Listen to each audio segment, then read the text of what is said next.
Okay, here we are back to change the oil trap. That's what Volvo calls it. And I'll show you what was wrong with this one. I had sealed it up. I figured out the problem. I was real close, but my repair failed. I was on the third cycle to clear the permanent code, which I'll explain. And I got the whistle of death. So let me record that. The whistle of death.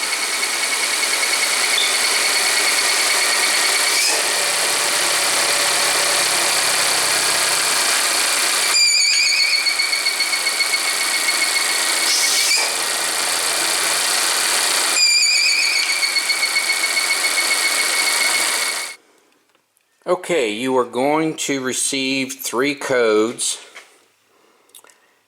at the same time. Now, I had another issue that's related to this, but we'll not worry about that right now. I just want to point out that there are 3 P0171 codes, and when you clear the check engine light, you erase 2 of the 3. So you have the stored code, you have the pending code, and you have the permanent code. So when you go back, and you say erase codes, you only erase the stored and pending code. The permanent code is erased by the vehicle itself. What it does is it runs a check. It tests the system, or it reads the data that's coming in, and if it's within acceptable parameters for that run, that's 2 to go.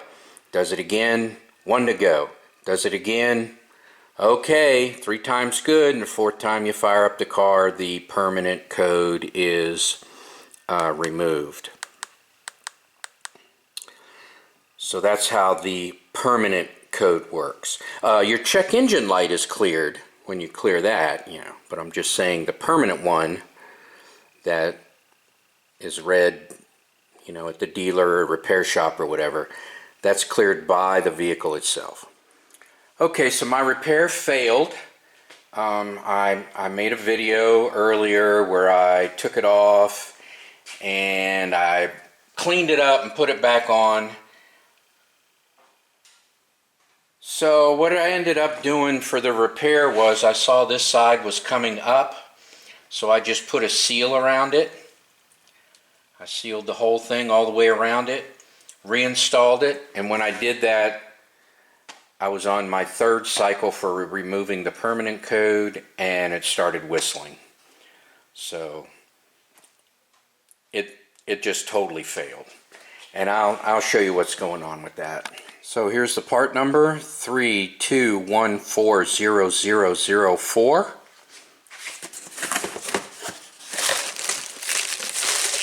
And the most obvious issue is at the oil filler cap. So if you look at this, I want you to see how close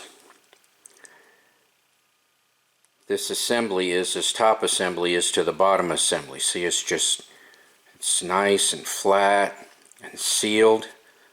Well, let me take that one off and show you that one. Alright, now with the old, I'll show you what's going on with it. So, golly gee whiz, can anyone tell the difference? Let's see. Wow, new one, no gap. Old one, big gap. Now I had to clear out my repair. It was a lemon tree instead of a shade tree mechanic repair because it failed. Did not work. You heard the whistle of death. But notice there's no gap here, big gap here. So that, as they say, is that. Okay, I really don't see any difference, old and new, other than I can't hang on to it. The check valves seem to be okay.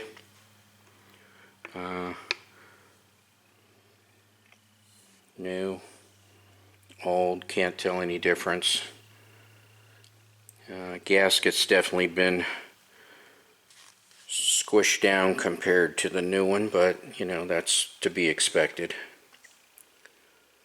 I mean, it still looks to be in decent shape. It is up. You know, it's not like it's completely flat and that's the air leak. But it doesn't really matter, does it? Also, I'm going to put this in my oil change video. But just a FYI, Volvo has changed their oil requirements from 10,000 to 5,000 miles, from 5W30 to 0W20, effective immediately. Problem is with Volvo, BMW, Audi, and VW timing chains. Now with the Volvo, not so much, it's a timing belt. But that is the issue, to give you the non-5-page engineering lecture. It's basically the particles that remain in the oil damage the timing chain. Now the oil filter, you know, it can only filter so much. You know, I think 5 to 8 microns typically. So anything left in there, it's messing these engines up, these little 4-cylinders. So FYI. Alright. Continuing on here. Alright, so I did my wipe, my detailed wipe, all around here like you're supposed to. New part on. I think I'll stage the bolts. That reminds me, this metal piece right here, see how it goes all the way through? It's called a torque limiter. No matter how tight you put this bolt on, it is only going to bring the part down to the head here a certain amount. Then it's going to go metal to metal. So no matter how much torque you put on this bolt, it doesn't really matter, because the torque limiter prevents it from going down any further than it can. Alright, let's get this guy on there.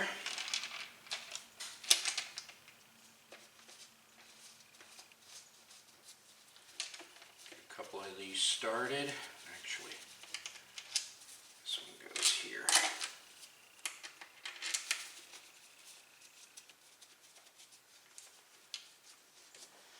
Alright, let me get all those started.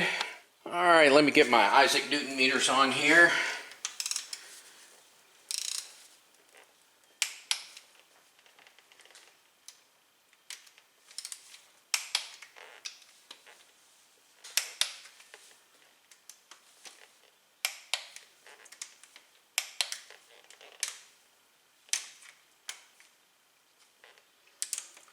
Does help if you take the socket with you.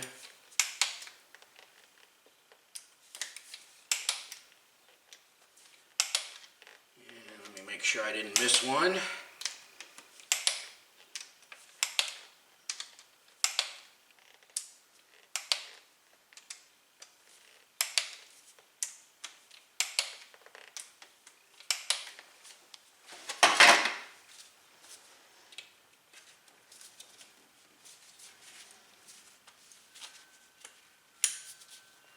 Put this back in the exact same place so that no one knows we've ever been in here.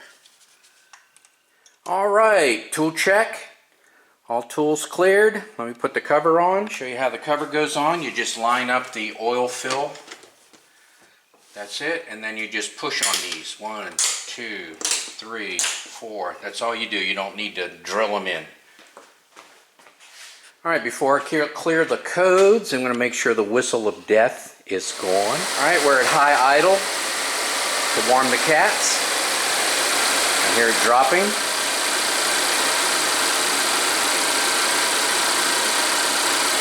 Alright. No more whistling Dixie. Oh, one other thing, if the hood alarm keeps going off and you need the hood alarm off, you don't have to close it all the way. you can just bring it down. You can just bring it down to here, run it back up, and it'll go off. Alright, I'm going to start the car.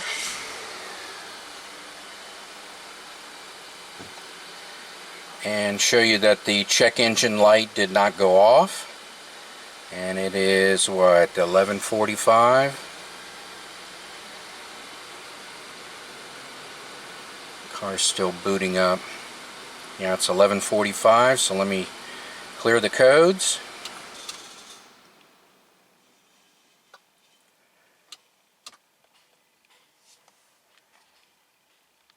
Turn the car back on without running the engine. I'm showing 6 codes. Remember, the permanent code is going to remain there. Alright, I'm going to select erase codes. Alright, erase codes.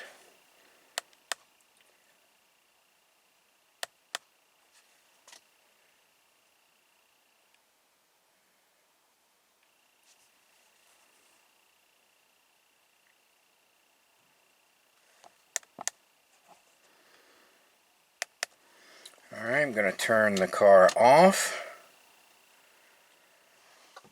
Going to start it up. Well, the check engine light went out quick. Let me do that again. It's going to be right underneath the 75 degrees. Okay, that went out.